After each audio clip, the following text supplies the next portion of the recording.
Hello guys, good day po. Magandang araw po sa lahat. At eto nga guys, yung ating huli na 50 pesos sa ating coin hunting. So, wala pa, hindi pa natin natatagpuan ng year 2005 at year 2017. Sa piso, sa NGC 2017. At sa BSP naman ay year 2005. So, wala. Tignan natin dito sa huling batch natin na to guys. Baka nandito yung mga hinahanap natin. Sana madali natin. So tara guys, samahan nyo akong muli sa ating coin hunting.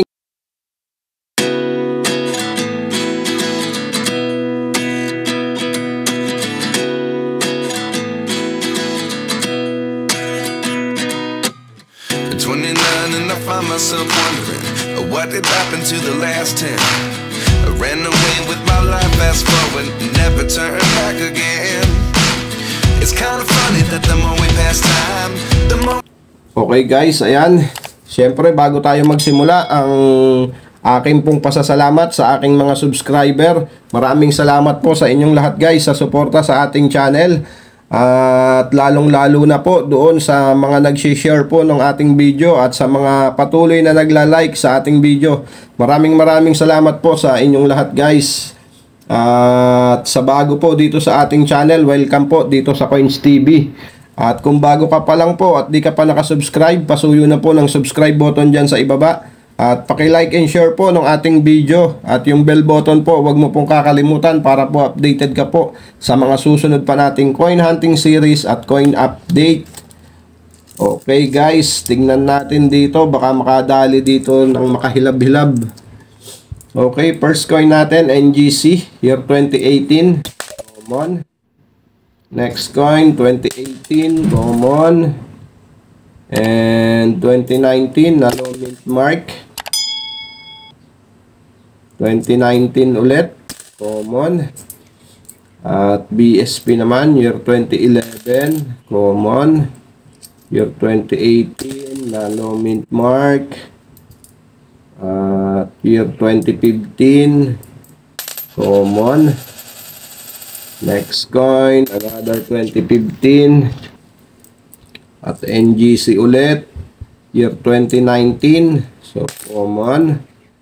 Next coin, 2014, common.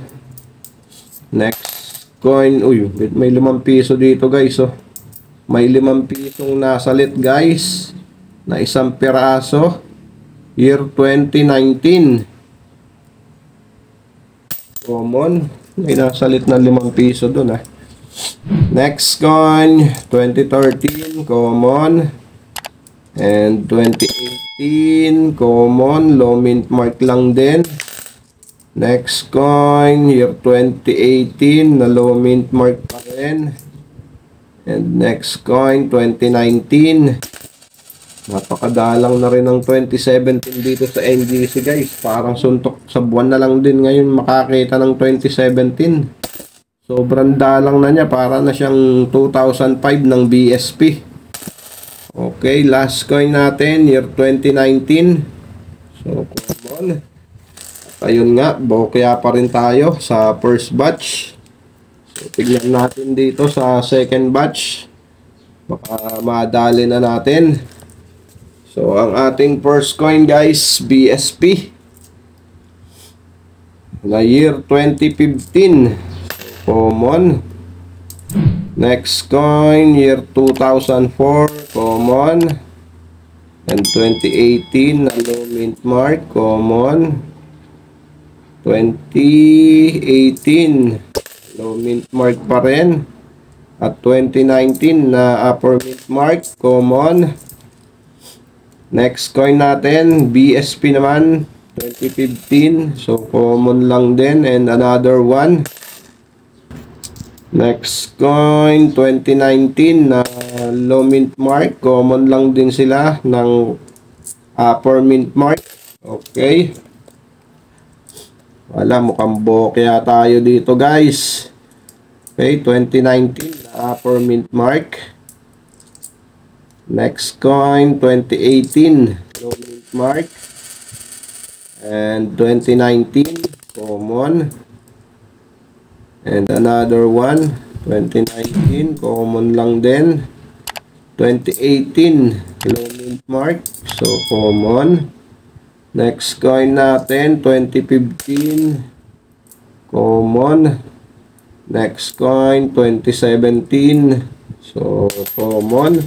At ito, marami ring nag-aalok sa atin ito guys, common lang tong 2017 na to.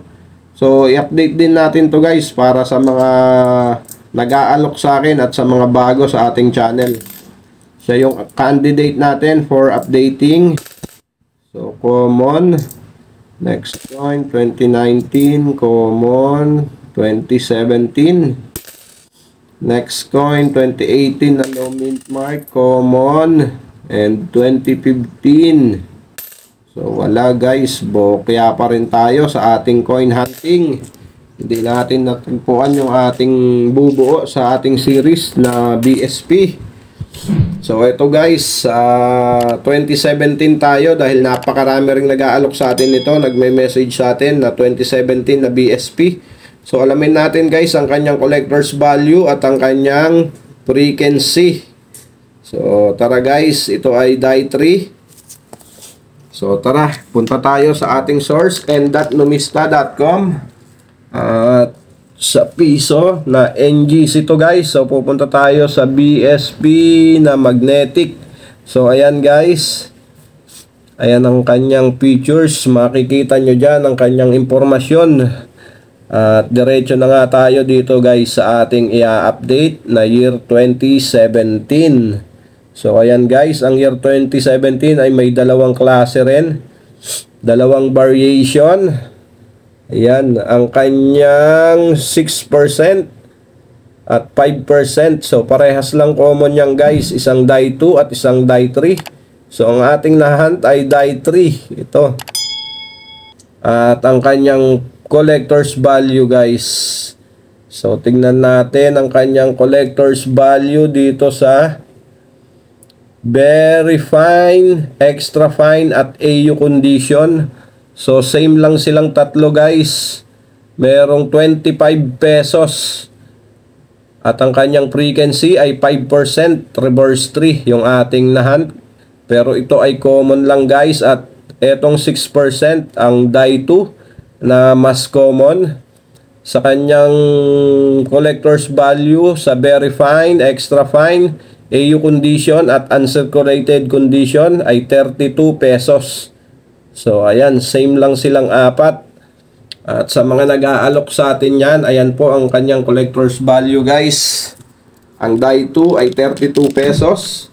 Ang die 3 na nahunt natin ay 25 pesos. So, ayan po. Sana po ay maliwanag po sa inyo ang kanyang collector's value at ang kanyang frequency. Okay guys, maraming salamat po sa inyong pagsama dito sa ating coin hunting. At ayun nga, tapos na yung ating coin hunting dito sa halagang 2,700 na ipinahiram sa atin ng ating kapatid. At wala, hindi tayo nakahunt ng hard to find, pero may mga semi hard to find naman tayong nahunt.